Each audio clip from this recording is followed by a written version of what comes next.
Nobody in that candlelit rooftop restaurant expected the man at table 4 to stop breathing. But the moment Dominic Reeves looked up from his $40 million acquisition contract, the color drained from his face, because the pregnant waitress struggling under a tray of champagne flutes was his ex-wife. Dominic had chosen Alta Vista, Chicago's most exclusive sky-level dining room, deliberately. His venture partners were already seated. Fountain pens, uncapped.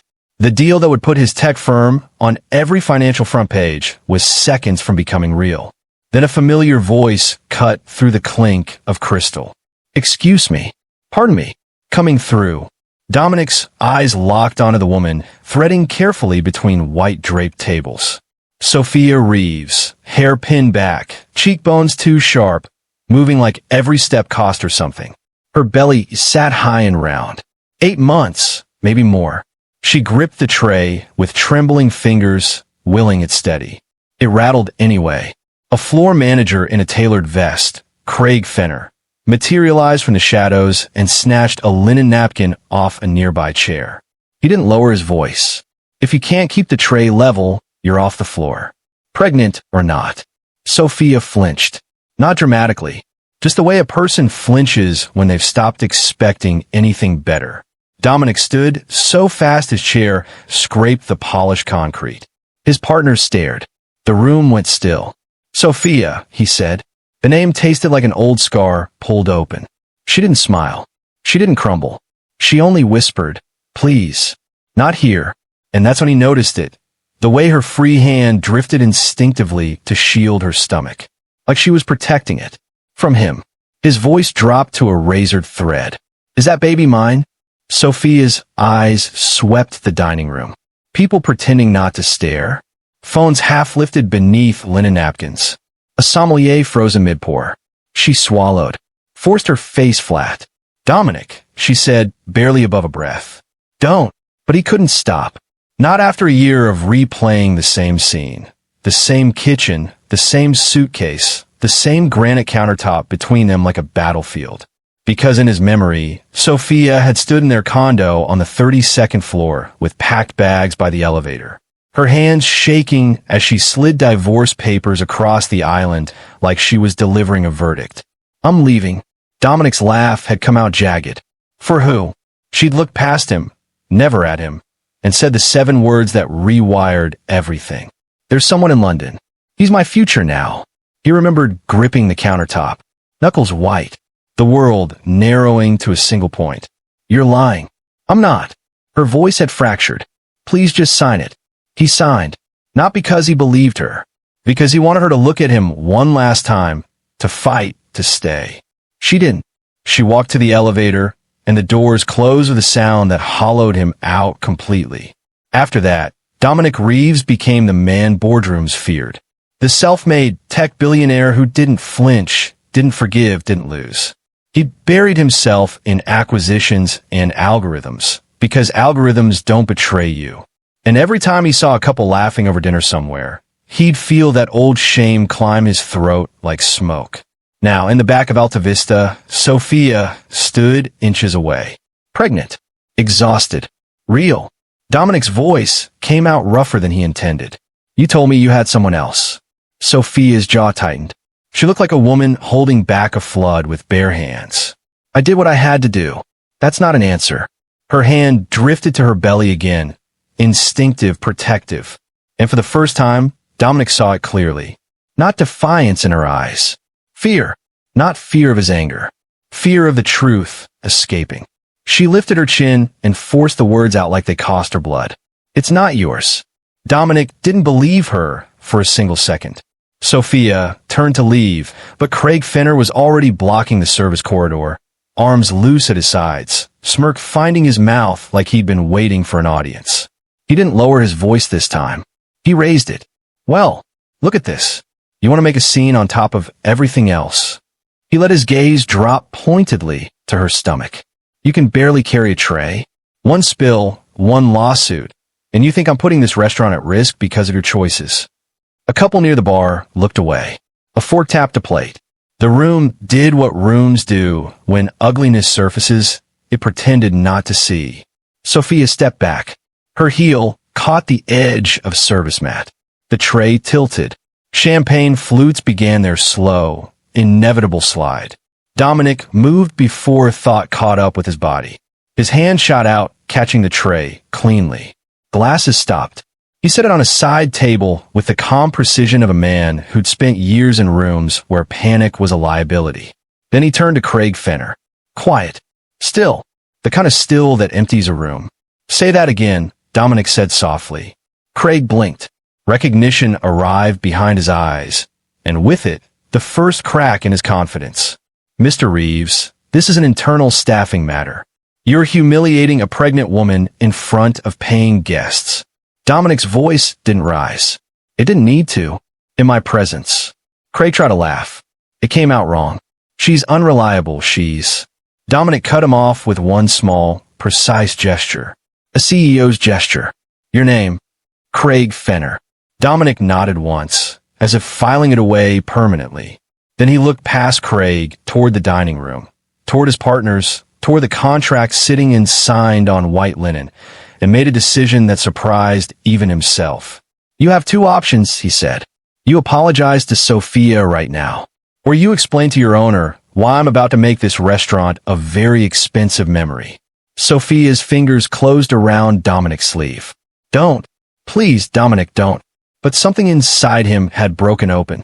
The kind of break that doesn't bend back. She slipped her fingers off his arm like she'd touched something hot and pushed through the kitchen's swinging door, past the shout of orders, the hiss of pans, the thick smell of rendered butter, until she burst into the narrow service alley behind Alta Vista. Chicago night air hit her face, cold and immediate. The city noise dropped to a distant rumble. She thought she could disappear. She was wrong.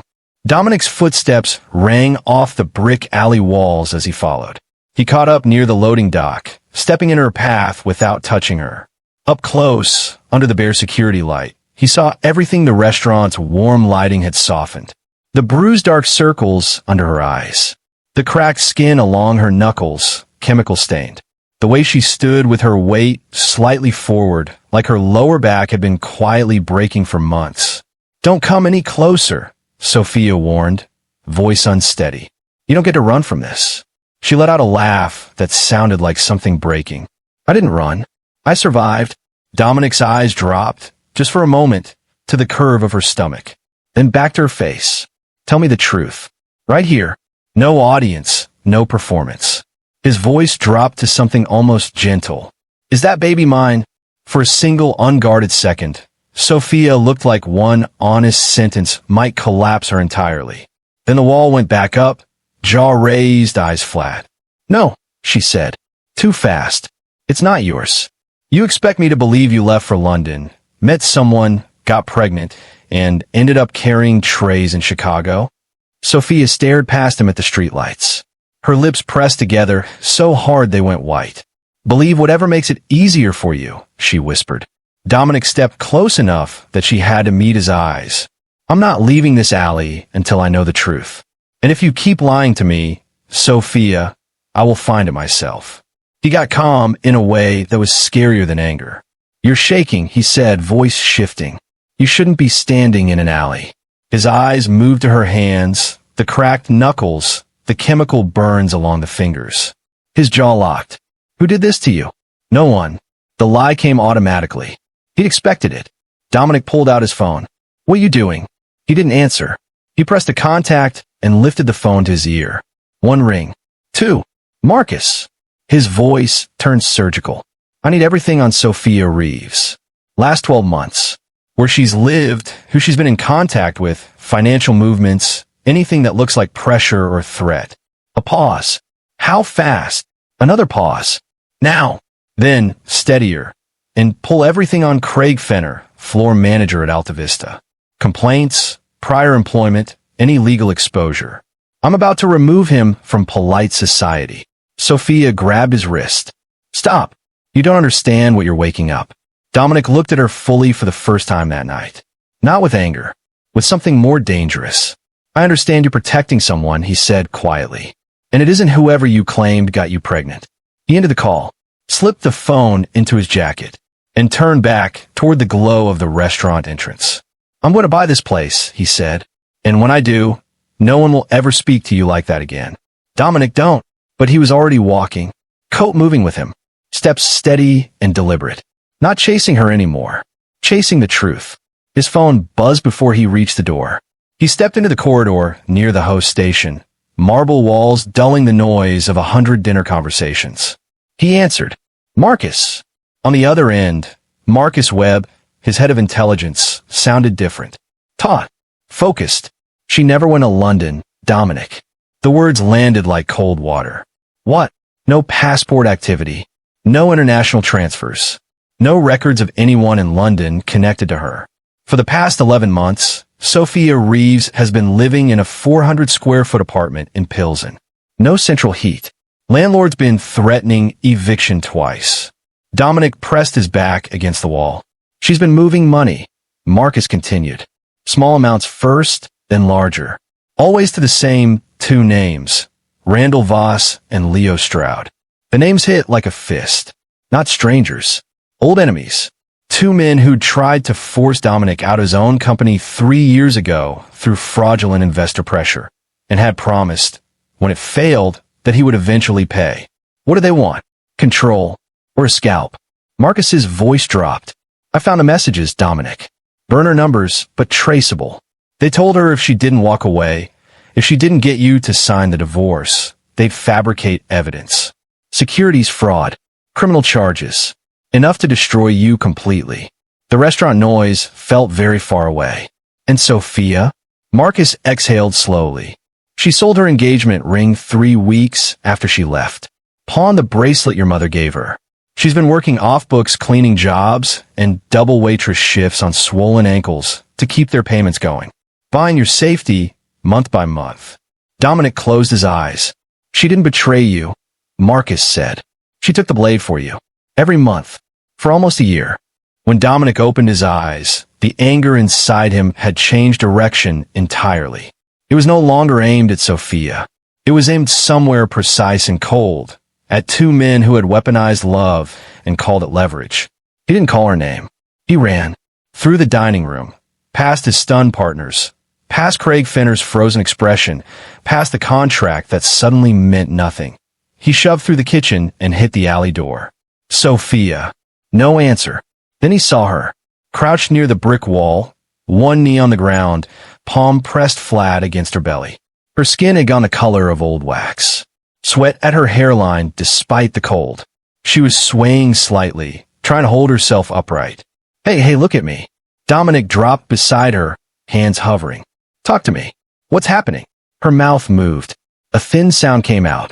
Her eyes rolled once, snapped back. "My head," she breathed. "It's been pounding all night. I can't see the edges of things properly." Dominic looked at her hands. Her ankles, both swollen in a way that no one should have missed. "How long has this been going on?" "Just go finish your deal," she whispered, like her own suffering was something she was still apologizing for. "Please don't make it worse." Dominic already had his phone open.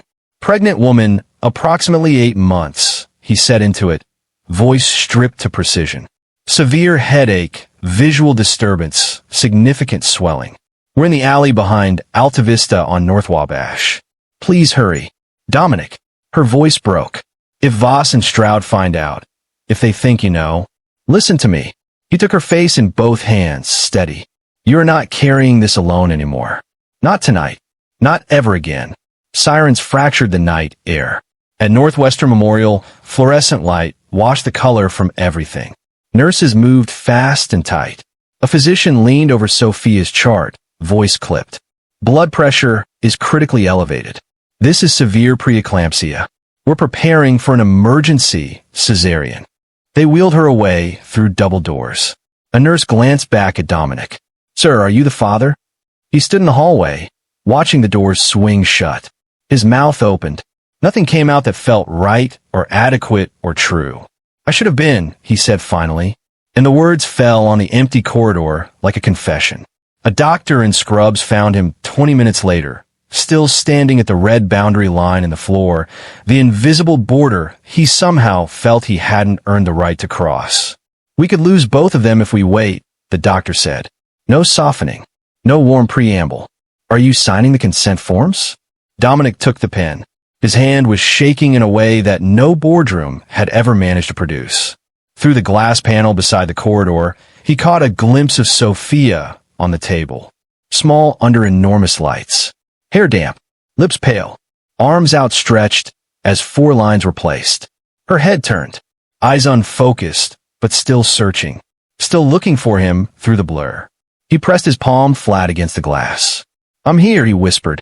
I'm right here. You don't have to be brave anymore. The doors burst open at 11:47 p.m. A nurse stepped into the corridor, chest still moving fast. Mr. Reeves. Dominic's whole body went rigid. You have a son. He's early. He's small. She paused just long enough. But he's fighting. Dominic's knees almost didn't hold. Sophia? Stable. For now. The doctor's still with her. He pressed his forehead to the wall and stood there for a long moment, breathing in a way that wasn't quite crying and wasn't quite prayer, but was somewhere in the narrow space between. Then his phone vibrated. Marcus. He answered without looking. Tell me. Warrants are executing as we speak, Marcus said. Randall Voss was picked up in Evanston 40 minutes ago. Leo Stroud is in custody downtown. DA's office has the full package. Threat transcripts, bank trail, coercion pattern across multiple targets. It goes back further than you and Sophia. Through the NICU window, Dominic watched a nurse carry a bundle no bigger than a folded jacket and place it carefully inside an incubator.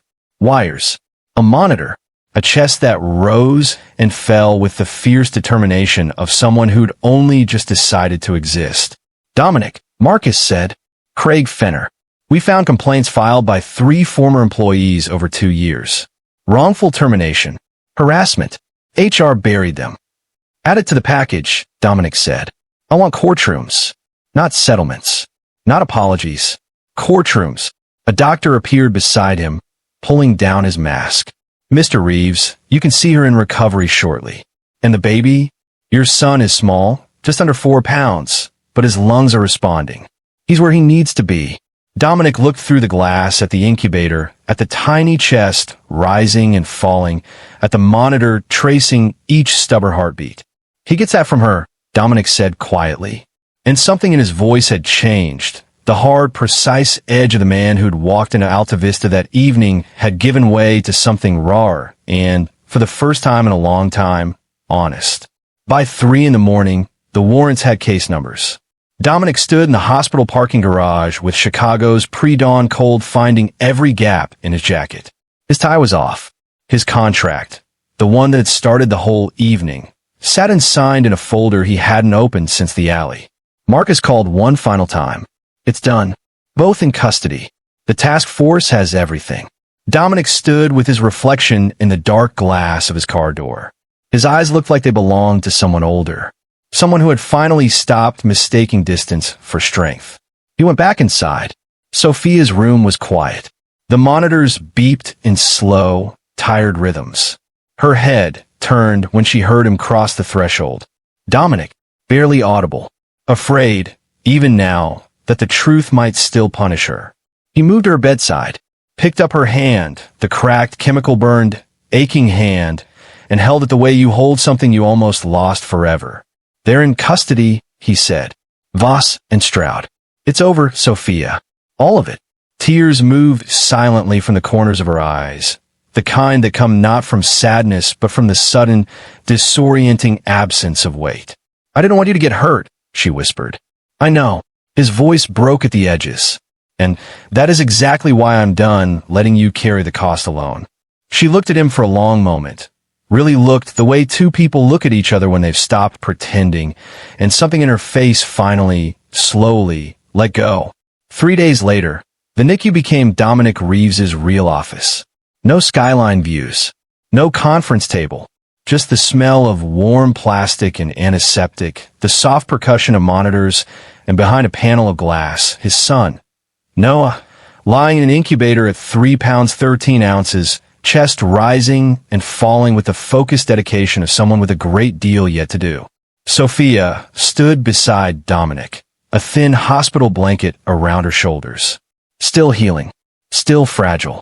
Eyes never leaving the glass. "I named him Noah," she said softly. "I chose it before I knew if you'd ever." She stopped. "I want to know every moment I missed," Dominic said. "Every single one." That afternoon, he found his head of operations. "I want this entire NICU unit upgraded. Not a press announcement. Not a naming opportunity. Real equipment. Staffing support. Whatever the department head says they need, make it happen by end of week." "Dominic, that's..." "A child is in there at 3 pounds, 13 ounces trying to breathe. Write the check." By Friday, new monitors had arrived. A respiratory support fund was established for families who couldn't afford extended stays.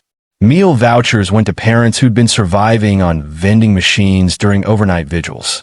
One evening, Sophia found him sitting on a bench in the hallway, jacket over his knees, looking like a man who had finally run out of forward motion. She sat beside him. "You didn't have to do all of this," she said. He looked at her. His eyes were bright in a way that had nothing to do with professional success. "Yes," he said, "I did. Because you carried the fear alone. You carried the pain alone. You carried him alone." He reached for her hand. Careful, like it was something sacred. "Now I carry us." For the first time since a set of elevator doors had closed between them, Sophia didn't flinch. She leaned into him, and she stayed. 6 weeks later, Noah Reeves breathed without a machine for the first time. Dominic didn't call a single journalist. He didn't post anything. He just stood in the NICU doorway with his eyes full, watching the monitor trace each independent heartbeat. "That's my boy," he whispered, like it was the first true sentence he'd spoken in years. When Sophia was strong enough, Dominic drove her to North Michigan Avenue and stopped outside a restaurant she didn't recognize. The old Alta Vista sign was gone. In its place, simple warm letters. "Sophia's." She stared. "You bought it," she said, and changed everything about it. No more performance. No more fear. Everyone who walks and gets treated like a human being, especially the ones carrying the heaviest loads. She blinked fast, fighting tears she'd run out of words for. "Why name it after me?" Dominic looked at her the way he should have looked at her years ago, before pride and distance made him stupid. "Because you were the Real Foundation," he said. "You saved me when I didn't even know I needed saving. And I spent a year calling it betrayal." Don't judge a story by the scene you walk into. Sometimes the person who walked away was the only one holding the whole thing together. Sometimes the one who seemed cold has been breaking quietly for months. And sometimes the cruelest thing we do to the people we love is refuse to believe they could love us that completely. Compassion isn't weakness. It's the most precise, difficult, and important choice a person can make, especially after life has given you every reason to stop. Have you ever misjudged someone you loved until the truth finally reached you? Drop your story in the comments.